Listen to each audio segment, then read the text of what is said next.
Welcome back to the EO Report. For those who have missed it, we also did an interview about Monique Farmer's new book, Chart Your Path. So please also watch that video. And this interview with Monique Farmer, who has done many things, but she ran comms for Omaha Public Schools, the largest school in the Omaha area. And that is where I first met her. It's when I was head of comms at the University of Nebraska at Omaha. Yeah. And Monique was running the show at OPS, and I was an admirer from afar until we met all of those years ago. And Monique owns her own firm called Avant Solutions. Look her up on LinkedIn, look up her book and her company. She's an amazing PR crisis media relations strategist. But today the topic is measurement. How do we measure what we do as strategic communicators? And the person who most turned me on to this very important aspect of measurement is Monique. I remember she and I were having lunch or something, and you, Monique, are also a senior leader nationally with Public Relations Society of America, and you had mentioned you were judging a lot of the applications. And do you remember what you told me? Most people apply to these awards, and what's the one thing they forget to do? They forget to close the loop, Erin. They forget to close the loop. And what I mean by that is, so for instance, and I have judged Silver Anvil Awards for Public Relations Society of America since 2012. And so this was my second year serving as a senior judge, which essentially means you're just leading a group of about 6 other judges underneath you through the process of getting to a place to determine what the cream of the crop is from your batch of awards in whatever category that you've had that you are assigned to judge. And I mean, pretty much ever since I started judging in 2012, I see this, and I've talked about this with many, many judges.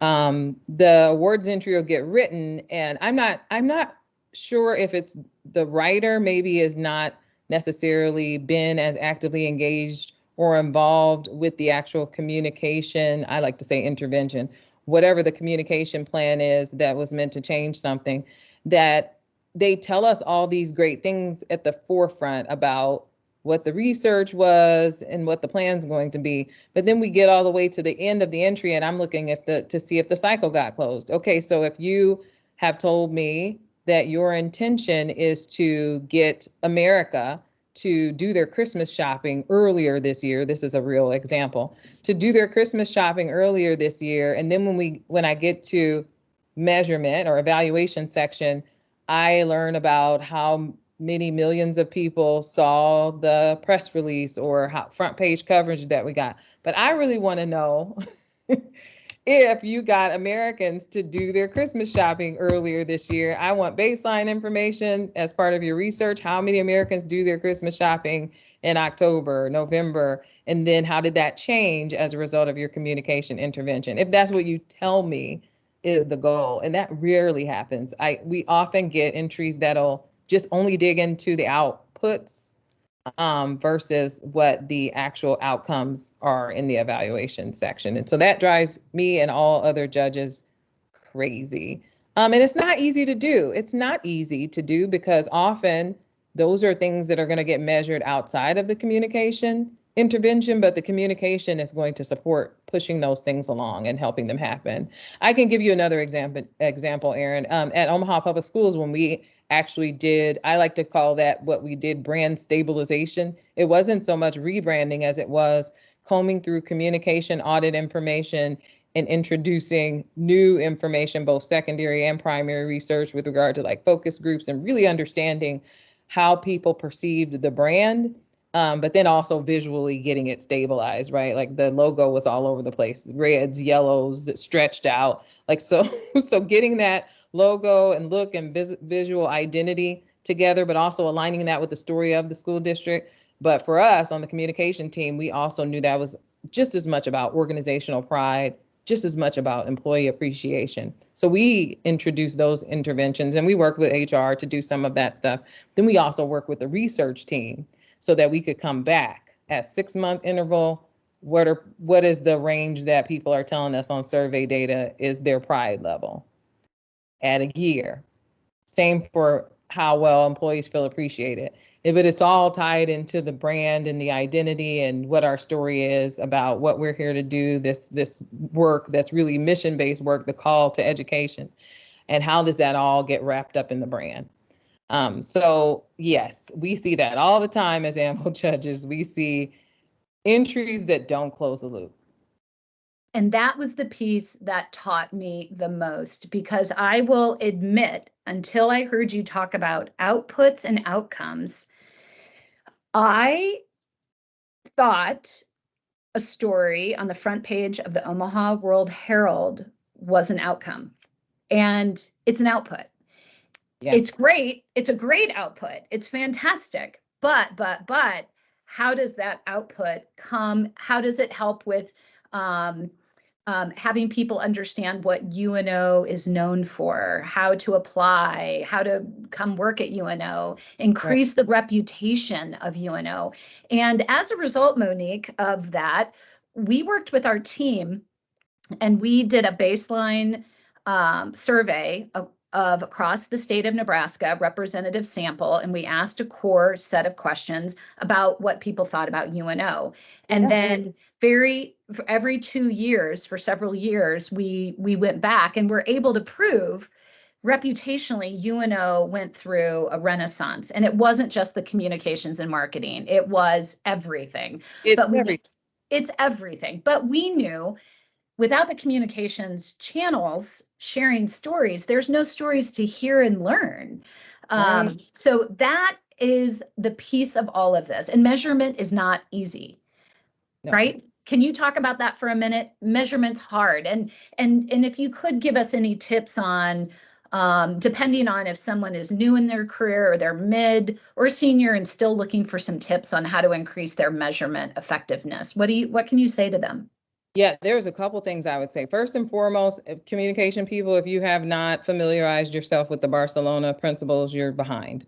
I hate to break it to you. The Barcelona principles were created more than a decade ago to get us as an industry out of just what you talked about, Erin, out of using what was called AVEs, or advertising value equivalents, because we used to do, right, like back in the 90s, early 2000s, is get that front page article, and then we could go tell our boss, hey, I got you an article on the front page of this national publication that cost $500,000. So we got $500,000 in ad publicity. But that's like not. It's like, what does that have to do with changing the reputation? It folds in, but how does okay, we saved money. It just never made sense to use AVEs, and so Barcelona Principles essentially forbids them, right?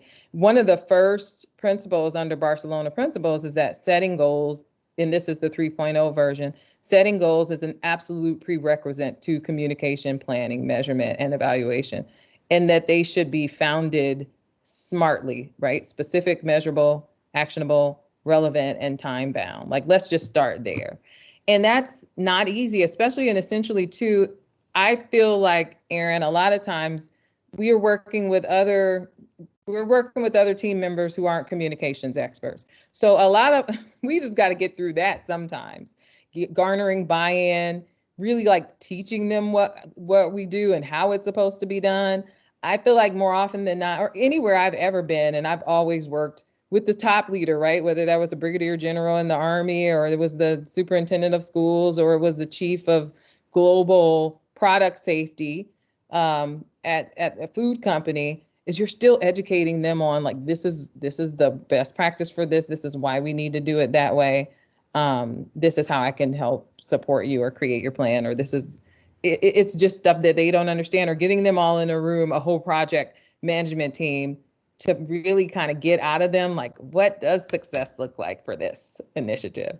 If we're going to do a company-wide integrity-based campaign that encapsulates not only our ethical compass, but like our cybersecurity and whatever else is involved in that, another real world assignment. I remember sitting in the boardroom, like, okay, what does success for this look like though? Collectively, can we agree? Because that's going to help us go back and do the right kind of research. And the research is also a tip. There's a tip in that. People, when you're doing research, keep that, because you can come back and use that for your measurement, right? Like you may not realize that something you're doing to baseline could also be transformed into a SMART objective that is going to reach your goals. And so then coming back and reduxing like a survey or a focus group information or something that will help you understand how you move the needle. And research also gives us some insights that helps us steer the plan. So all of those things are tips. Oh, one last one. What am I thinking? Anvil Ready, anvilready.com. The platform is designed to really force the communicator to identify those SMART objectives on the front end and tie them to audiences. So they're not just loose objectives, right? Who, what, by when, and by how much. So Avant Solutions, your company, also has a tool called Anvil Ready, and Yes. people can, whether they work with you directly or not, they can buy into using that tool as a resource. It's a subscription-based platform. Yes. Okay. Yeah. Gotcha. And then if they go to Avant Solutions, they can find it. Yep, they'll find it there on the homepage, or they can go to anvilready.com and just jump right in, try a free. If they want to try a free trial, they can email us directly. But yeah, give it a whirl. Okay, and I know that I was got to use that. I think, was I one of the testers when you were I think creating so. that There's tool? some fun stuff coming and out, so I'll be knocking on your door about it. Okay, good. I can't wait. Well, Monique Farmer, this is being recorded on Friday before Mother's Day. Happy Mother's Day to you. Same to you and all the moms who are Thanks, even and to all the moms and grandmas and aunties out there who are helping us raise these and pet kiddos. moms, they count too. Pet moms. Yeah, definitely. My niece Joey, who is a Coton dog. That is my sister-in-law's child. So everybody. All right. Well, Monique Farmer, I'm going to stop recording and let you off onto your weekend. Thank you for your time and your expertise that you share with all of us so freely. Thank you so much. Thank you for doing this. Love it, love it, love it. Let's get together soon and not let too much time go by before we make time for that. But yeah, I'll be knocking on your door about the Anvil Ready stuff. I'll let you know. Appreciate it. Okay. Thanks, Monique. Have a good one. Bye-bye. You too.